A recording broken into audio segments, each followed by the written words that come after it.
فلا هادي له.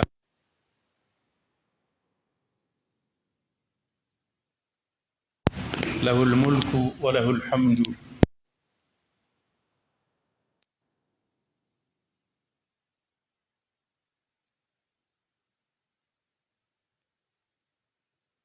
عبده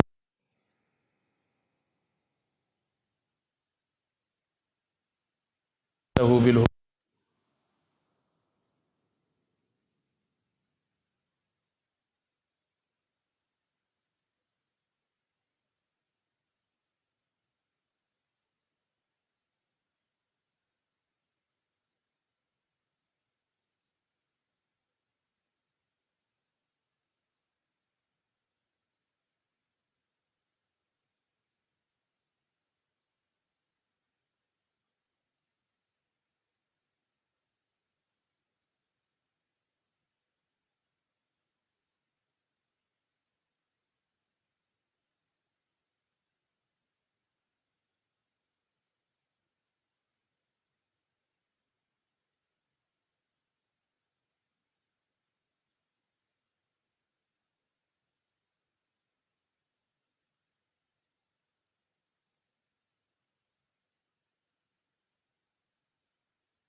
fasse que nous ne soyons pas du nombre des égarés, c'est-à-dire les gens, d'abord du nombre des gens qui ont mérité la colère de Dieu, c'est-à-dire les gens qui ont connu la voie et qui l'ont refusé, qui l'ont rejeté, qui sont très nombreux, surtout en ce temps que nous vivons aujourd'hui, notre époque qui est dominée par le règne de la quantité, comme disait René Guénon, le règne de la quantité et non de la qualité, le règne du matérialisme, de l'individualisme et de l'égoïsme, le règne de l'éloignement systématique d'Allah subhanahu wa ta'ala, le règne des philosophies et des idéologies qui renient Allah subhanahu wa ta'ala et sa voix. Et également, nous avons demandé à la fin de la sourate, toujours dans la prière, parce que toute la sourate est une sourate de prière, que Dieu subhanahu wa ta'ala nous éloigne également de la voie des gens qui s'égarent, les gens qui essaient de s'approcher de Dieu, qui essaient d'adorer Dieu, mais dans l'égarement. Voilà, ad-daloun, qu'Allah subhanahu wa ta'ala nous préserve de tout cela. Donc nous voyons un peu que dans cette sourate, l'humanité a été subdivisée en deux parties, les croyants, ceux de la foi, les gens qui sont sur la foi, et les gens qui sont sur l'égarement, sur la mécréance, qui sont subdivisés en deux catégories, en deux sous-catégories, à savoir les gens qui ont mérité la colère de Dieu et les gens qui s'égarent. Nous allons aborder aujourd'hui la plus longue sourate du Coran, qui est Souratul Baqarah, la sourate de la vache. La sourate de la vache doit son nom, la vache, à un verset du Coran dans lequel Dieu a demandé au prophète Moussa alayhi salam, parce que cette sourate nous parle beaucoup des Bani Israël, la Souratul Baqarah. À l'intérieur de la sourate, il y a cette histoire justement d'une vache qui devait être immolée, qu'il a été demandé aux Bani Israël, à la demande évidemment de leur prophète Moussa alayhi salam, d'immoler une vache pour un objectif bien précis, Inch'Allah, que nous allons pouvoir expliquer et développer lorsque nous allons arriver à cette partie de la sourate. Eh bien, Souratul Baqarah, la sourate de la vache, comme je le disais, c'est la plus longue sourate du Coran. Et cette sourate a été révélée à Médine, c'est-à-dire pendant la période médinoise de la mission du prophète Muhammad sallallahu alayhi wa sallam. C'est une sourate qui est extrêmement importante parce que c'est une sourate qui compte, qui étale ou qui décline véritablement un cours magistral dans le domaine des relations internationales. C'est une sourate où Dieu fait la genèse de la venue de l'être humain sur la terre et ensuite de sa désignation par Allah subhanahu wa ta'ala comme son lieutenant, comme sa lieutenance. D'abord la création d'Adam, ensuite sa désignation comme lieutenant d'Allah subhanahu wa ta'ala, et ensuite le rôle qui lui a été assigné de gérer la terre conformément à la volonté de Dieu. Et ensuite le Coran nous a beaucoup parlé des obstacles, c'est-à-dire des forces négatives qui s'opposent à la voie d'Allah subhanahu wa ta'ala. Dieu nous a beaucoup parlé de cela à travers un certain nombre de peuples qui avaient eu à éprouver les prophètes, les messages de Dieu, les messagers de Dieu, et également à renier les messages qui ont été véhiculés par ces messagers. La sourate commence par Alif Lam Mim, deux lettres de l'alphabet arabe. Alif, Lam et Mim. En fait, vous savez que le Coran a été révélé en tant que miracle éternel de Muhammad sallallahu alayhi wa sallam sur la planète. tous les prophètes, on a eu l'occasion de le dire, tous les prophètes avaient été envoyés avec des miracles pour prouver qu'ils étaient effectivement les messagers de Dieu. Certains ont eu le déluge, c'est le prophète Nuh. Certains ont eu comme miracle le feu, le prophète Ibrahim. Son peuple l'a jeté dans un bûcher ardent, dans un feu, un incendie. Et pour prouver au peuple d'Abraham, au peuple du prophète Ibrahim, qu'il était effectivement le prophète de Dieu, il est resté dans ce bûcher ardent pendant très longtemps. Et à la fin, quand le bûcher a fini de consumer, on a vu qu'il s'est levé et il est sorti indemne de ce bûcher. Parce que Dieu a dit au feu, Ya naru kuni bardan wa salaman ala Ibrahim. Au feu, soit de la fraîcheur et soit également une paix pour Abraham. Il est sorti indemne de cette épreuve. C'était son miracle, entre autres, un de ses miracles. Le prophète Nuh alayhi salam, nous avons vu, c'était le déluge. Le prophète Ibrahim, c'est le feu. Le prophète Moussa alayhi salam, c'est le bâton de commandement et les autres miracles qu'il a obtenus, comme le sang, comme les criquets, etc. Il y a le prophète Jésus qui a été envoyé à une communauté qui avait excellé dans le domaine de la médecine. Ils étaient la société dans laquelle le prophète Isa ibn Maryam est sorti. Eh bien, cette société avait été à un niveau inégalé dans le domaine de la médecine. Pour montrer à ce peuple qu'il était le prophète de Dieu, Dieu lui a donné des signes, des miracles qui surpassent la médecine. Parce qu'il était arrivé à ressusciter des morts, à soigner des lépreux et des aveugles de naissance.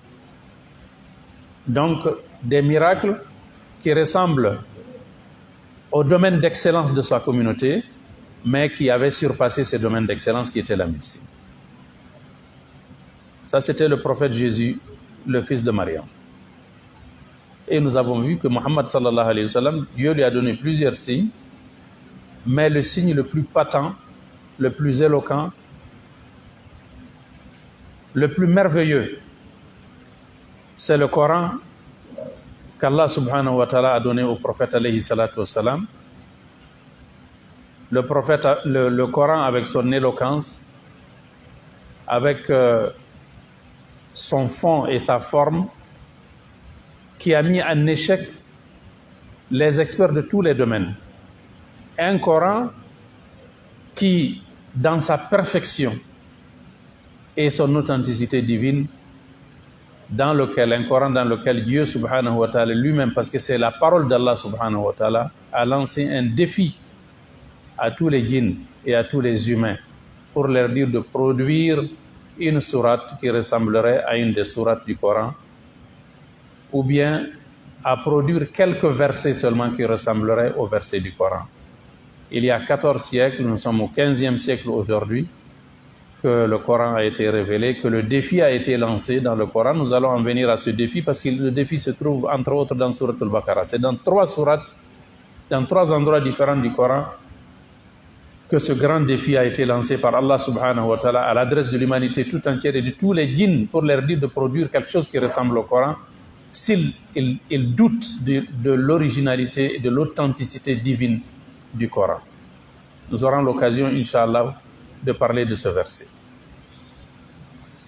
Donc, les 3 lettres Alif, Lam et Mim, ce sont des lettres qui commencent la Sourate al-Baqarah, qui ont effectivement les raisons d'être, mais dont la connaissance n'a pas été donnée aux êtres humains. Ça rentre dans le cadre du caractère miraculeux du Coran. Dieu commence par ces 3 lettres pour nous dire que ce Coran-là, vous ne pourrez jamais l'imiter. Vous ne pourrez pas l'imiter. Son imitation est impossible et c'est le miracle de Muhammad alayhi salatu wassalam. Donc on se limite à dire que c'est Dieu seul qui connaît le sens, qui connaît la motivation qui est derrière l'agencement de ces 3 lettres au début de cette sourate qui est sourate al-Baqarah, Alif Lam Mim. Après avoir prononcé ces 3 lettres, la sourate poursuit en disant ذلك الكتاب لا ريب فيه. Allahu Akbar. La sourate al-Baqarah, la sourate de la vache, commence par nous présenter le livre qui est le Coran, la parole incréée de Dieu. Il nous présente le livre. Il nous dit ذلك الكتاب, ce livre-là, c'est-à-dire le Coran, la rayba fihi, ne comporte aucun doute, ou il n'y a aucun doute au sujet de son authenticité divine, au sujet du fait qu'il est venu de Dieu. Donc d'entrée de jeu, déjà, Dieu nous dit, attention, ne pensez pas que ce livre-là, que vous allez commencer à lire maintenant, est venu de Muhammad sallallahu alayhi wa sallam, ou bien est venu de quelqu'un d'autre qui lui aurait dicté ce livre. Muhammad sallallahu alayhi wa sallam, on le sait, était un illettré, il était analphabète. Il ne savait ni lire ni écrire. Même son nom, il ne pouvait pas l'écrire. C'était un miracle, ça fait partie du miracle justement de Muhammad sallallahu alayhi wa sallam. Le fait qu'il ne sache ni lire ni écrire, même pas son propre nom. Il y a un verset du Coran qui en parle. وَلَا تَحُطُّهُ بِيَمِينِكَ إِذًا لَارْتَابَ الْمُبْتِلُونَ. Tu ne l'écriras pas par ta main droite. Cela me donnerait du doute aux négateurs, aux gens qui ne veulent pas croire à la véracité du Coran. Donc, dès le début, pour présenter le Coran, le début de Sourate al-Baqarah déjà, Dieu parle dans le livre. Parce que le Coran, il parle à tout le monde, il s'adresse à tout le monde, il échange avec tout le monde.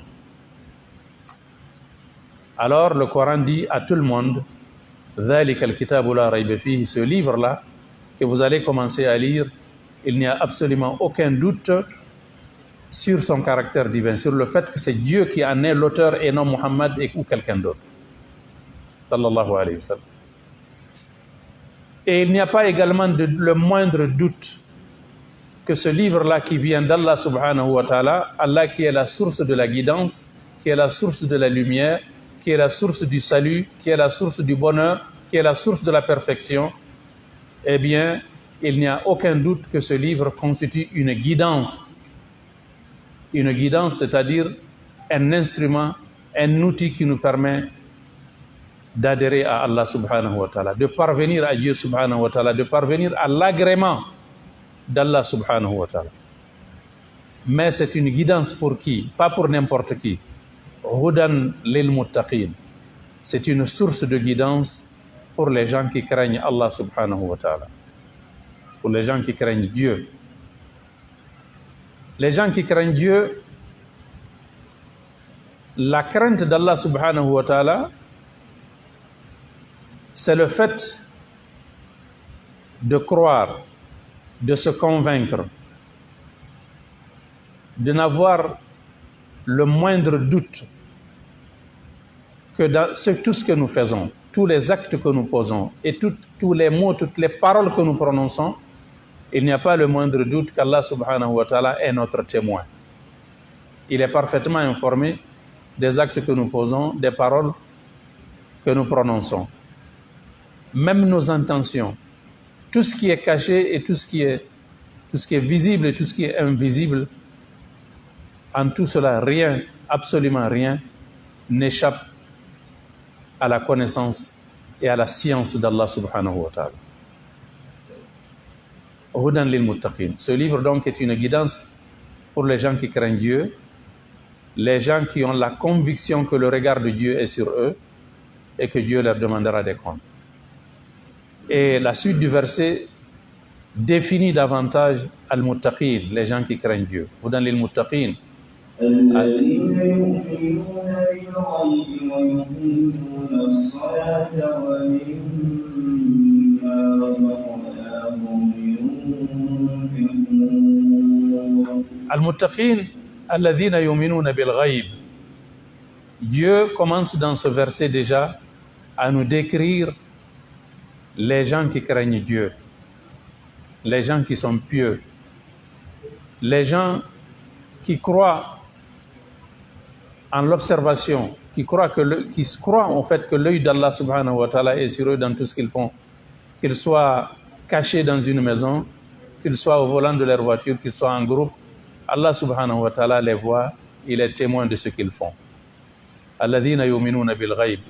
Ce sont ces gens-là qui croient en l'invisible, en ce qui est caché. Ce qui est caché, c'est tout ce qui est au-delà des organes de sens. C'est tout ce qui est au-delà de nos organes de sens, tout ce que nous ne voyons pas, tout ce que nous n'entendons pas, tout ce que nous ne sentons pas. Tout cela relève de l'invisible, de ce qui est caché. Ça peut être ce qui est dans ce monde ici-bas que nous ne voyons pas. Par exemple, nous sommes dans cette mosquée. Ce qui se passe à l'extérieur de la mosquée, nous ne sommes pas au courant, nous ne sommes pas informés de cela. Ça fait partie de l'invisible. Mais il y a aussi autre chose. Il y a ce qui est au-delà de nos organes de sens, c'est-à-dire de notre rationalité, ce qui relève de la métaphysique. Ce qui va au-delà de la physique, donc la métaphysique. Dont notamment, par exemple, ce qui se passe après la mort, ce qui se passe dans la tombe, ce qui se passe au paradis, en enfer, ce qui se passe dans l'au-delà, etc. Ces choses-là relèvent de la science cachée d'Allah subhanahu wa ta'ala. Le croyant, ceux qui croient en Dieu, qui sont les muttaqin, donc ceux qui craignent Dieu, Allah subhanahu wa ta'ala, parmi leurs caractéristiques, ils croient à ce qui est invisible. Yu'minuna bil ghayb. Deuxième caractéristique, yu'minuna bil ghayb wa yuqimuna as-salah. Les gens qui accomplissent la prière, ils accomplissent la prière. Vous voyez ici donc après al-iman bil ghayb, al-iman bil ghayb, c'est tout ce qui est caché, c'est tout ce qui relève justement les 6 articles de la profession de foi musulmane. Et après ces 6 articles, c'est-à-dire croire en Dieu, en ses anges, en ses prophètes, au livre dernier, au jour dernier, à la prédestination, ce qu'elle comporte de bien et de mal. Et immédiatement après, parmi les caractéristiques des croyants, le verset cite ceux qui accomplissent la prière. Cela montre la position centrale de la prière dans l'édifice de la foi en Dieu, dans l'édifice de la croyance. C'est la raison pour laquelle le prophète Muhammad sallallahu alayhi wa sallam nous dit dans un hadith authentique: Al-ahdu baynana wa baynahum as-salah, faman tarakaha faqad kafar. La différence entre nous les croyants et les gens qui ne croient pas, c'est la prière. Quiconque délaisse la prière, eh bien, devient automatiquement mécréant.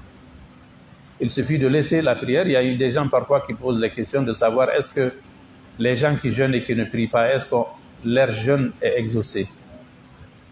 La prière, c'est le symbole de notre adhésion à Allah subhanahu wa ta'ala. C'est le premier symbole. Et le prophète a dit également dans un hadith que la première des choses, la première action par rapport à laquelle nous serons interrogés le jour des comptes,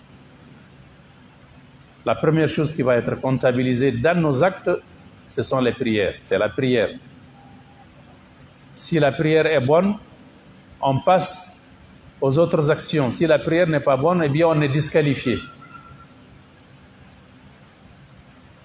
On est disqualifié. Donc la prière, après la profession de foi, nous le savons, c'est le premier pilier de l'islam. Alladhina yuqimuna as-salata wa mimma razaqnahum yunfiqun.